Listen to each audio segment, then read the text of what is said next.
So it's only January and I fear that I already read my favorite book of 2026. Let's talk about Sunburn by Chloe Michelle Howarth. I genuinely am not over this book.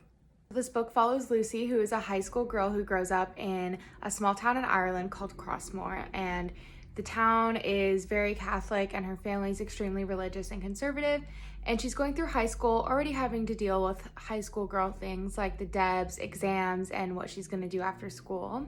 But then she starts having feelings for a girl in her friend group named Susanna. Her and Susanna start spending a lot of time together and their relationship develops, but both of them are struggling with being lesbian in such a small, conservative, religious town. So it's about coming of age, religious guilt, coming to terms with your sexuality.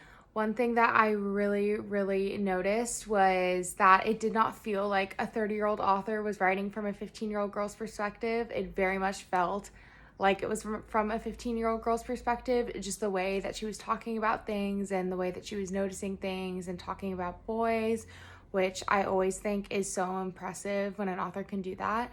I also listened to the audiobook, which was read by Tony O'Rourke, and this is probably my favorite audiobook narrator I've ever heard, because I don't know if this happens to other people, but sometimes I'm listening to an audiobook and the narrator just like ruins it for me because she's like overacting or it's just like bothering me. But Tony O'Rourke was so incredible. I do want to buy a copy of this book though. Like, that's how much I loved it. I want a physical copy.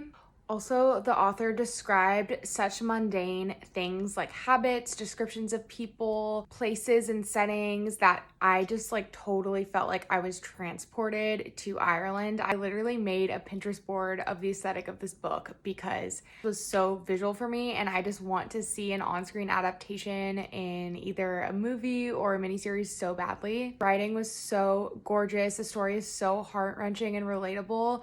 If you're interested at all, I would highly recommend. I give it 5 stars.